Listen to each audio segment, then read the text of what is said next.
Bienvenue sur ma chaîne. Aujourd'hui, nous plongeons au cœur du débat politique béninois avec un invité de marque, Maître Agbodjo. Dans cette vidéo, il décrypte sans détour le bilan du président Patrice Talon. Entre réalisations, zones d'ombre et perspectives d'avenir, Maître Agbodjo livre ses vérités, appuyées par une analyse rigoureuse et un regard critique.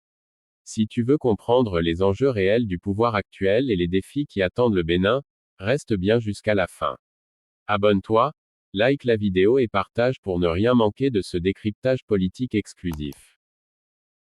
Renaud Agbodjo, bonjour. Bonjour Monsieur Kader. Merci d'avoir accepté l'invitation. C'est moi qui vous remercie. Merci d'être là. Wilfried Ngoumidi, bonjour. Monsieur Achirou, bonjour. Merci pour la disponibilité surtout. C'est moi. Merci d'être là pour débattre sur les acquis de la gouvernance de Patrice Talon. Renaud Agbodjo, ma première question, c'est vers vous. C'est de savoir comment se porte le Bénin aujourd'hui. Le Bénin aujourd'hui, il se porte... Patrice Talon. Oui, bien entendu, le Bénin aujourd'hui, puisque c'est lui qui a le gouvernail de notre cher pays. Mais vous constatez malheureusement que le Bénin aujourd'hui, aussi bien au plan économique, politique et en ce qui concerne le plan social, le Bénin se porte assez mal.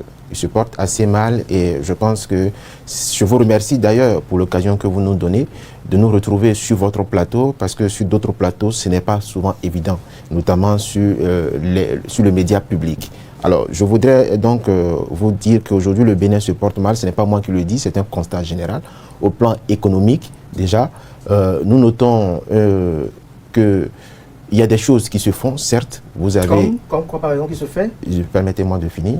Il y a des choses qui se font, qui sont visibles. Quand vous allez sur le boulevard de la Marina, quand vous allez à l'aéroport, quand vous voyez les marchés qui sont en construction, il y a des choses qui se font. Il faut être myope pour ne pas avoir l'humilité de le dire. Mais derrière ce qui est visible, je pense qu'il faut considérer que ce n'est que la partie visible de l'iceberg.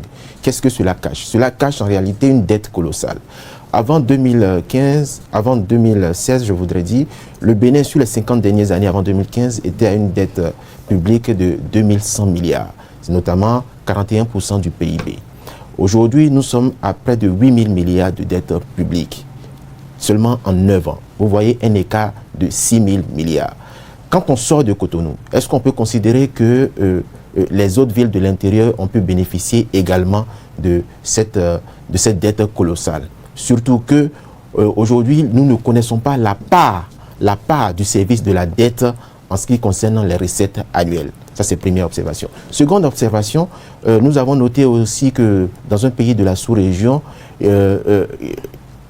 on a constaté que, quand je prends un exemple, sur une recette annuelle de 100 francs, c'est un exemple, 70 francs est exclusivement utilisé pour le service de la dette, ce qui est à la limite de ce qui est prévu par l'UEMOA. Donc aujourd'hui, alors même que la dette qui grossit chaque année, nous ne voyons pas en réalité la création de ressources simultanément pour pouvoir accompagner le remboursement de cette dette. Donc la conséquence est quoi? C'est que s'il n'y a pas de ressources créées par la dette elle-même qui est empruntée sur les marchés financiers à l'international, ceux qui vont payer, c'est qui?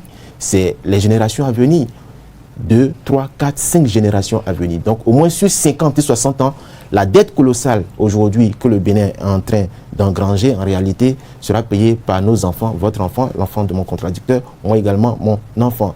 Ce qui nous amène aujourd'hui à considérer que, en réalité, le sentiment qui se dégage pour nous aujourd'hui, c'est que s'il n'y a pas de ressources créées pour rembourser la dette qui est contractée, ça veut dire que quasiment c'est la dette qui permet de rembourser la dette. La dette. Je reviens tout à l'heure par rapport à votre constat que vous avez commencé à effectuer. Vous avez dit que le Bénin se porte assez mal. Vous avez parlé de la dette qui est colossale et que les réalisations que vous reconnaissez ne sont pas visibles dans les autres villes du pays. Vous avez parlé également de l'absence de création de ressources pour rembourser la dette. Wilfried Ngoumidi, vous avez écouté votre vis-à-vis. Qu'est-ce que vous répondez à cela? Est-ce que véritablement, selon vous, le Bénin se porte assez mal?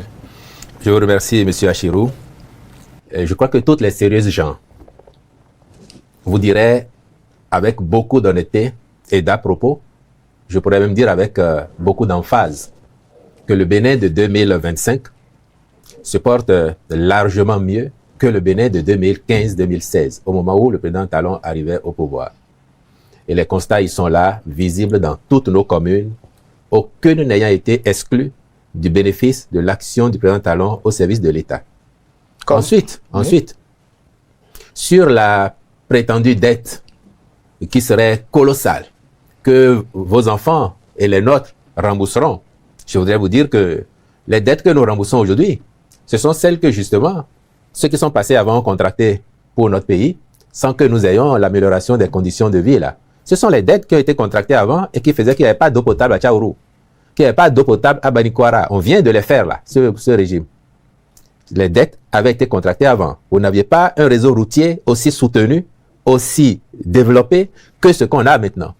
Parce qu'il faut bien le savoir, de 1960 à 2016, au Bénin, nous avions 2000 et poussières kilomètres de routes bitumées, la plupart en mauvais état, sinon dégradées.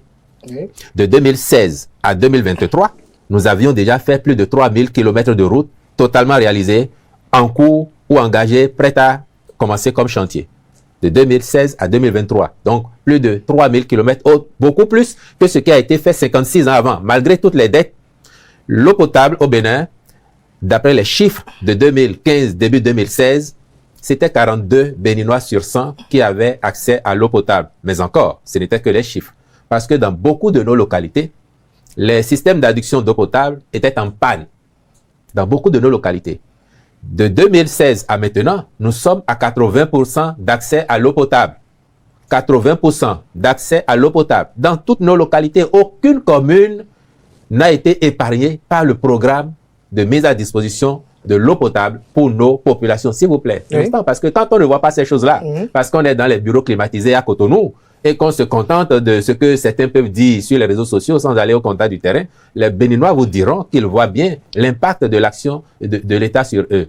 Les dettes d'avant 2016, qui n'ont pas permis de donner de l'électricité à nos populations, font aujourd'hui que nous avons, malgré la situation qui reste à améliorer, nous avons davantage de disponibilité d'électricité. En 2016, au Bénin, il y avait 7000 lampadaires publics qui fonctionnaient, globalement. 17 000 lampades, 7 000 qui fonctionnaient. Aujourd'hui, vous avez au moins 130 000 lampadaires publics dans le Bénin. Dans toutes les communes, ça se voit, ça.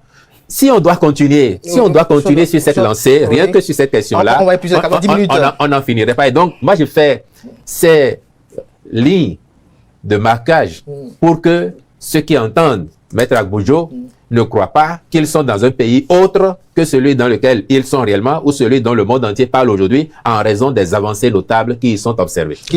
Mais oui, avant de revenir à Maître Renaud Agbojo, il y a quand même une interrogation qui subsiste lorsque vous rencontrez le citoyen lambda, c'est que le Bénin, on se sent mal. C'est-à-dire que le pouvoir d'achat est considérablement faible comparativement aux années précédentes. Qu'est-ce qui justifie cela selon vous? Est-ce votre lutte contre la corruption et l'impunité ou véritablement le fait que, comme beaucoup de gens le disent, l'argent ne circule pas? Bien, si l'argent ne circule pas, le président Talon lui-même vous l'a dit, si l'argent ne circule pas, l'argent il travaille. Parce que... Il travaille, mais on doit rester en vie pour jouir de ses fruits. Heureusement que nous sommes encore là. Nous. Et vous et moi et les autres qui vous disent ça. Heureusement que nous sommes encore là. Et nous voulons tous que ça s'améliore davantage pour chacun. Que dans les poches, ça se ressente. Mais à quoi sert la vie si vous vivotez parce que vous n'avez pas d'eau potable, vous n'avez pas d'électricité, vous n'avez pas d'école qui fonctionne pour vos enfants, vous n'avez pas d'hôpital public qui marche parce que tout le monde n'est pas censé aller dans les cliniques privées. Vous n'avez rien de tout ça. Vous n'avez pas de bonne route pour circuler. Mais qu'en fin de semaine, les politiciens aillent vous voir et vous donnent 1000 francs ou 2000 francs et vous font croire qu'ils vous aiment et que c'est ça le social. À quoi cela servait-il? À quoi cela servait-il? Je crois que Renaud Agbojo a la réponse à votre question.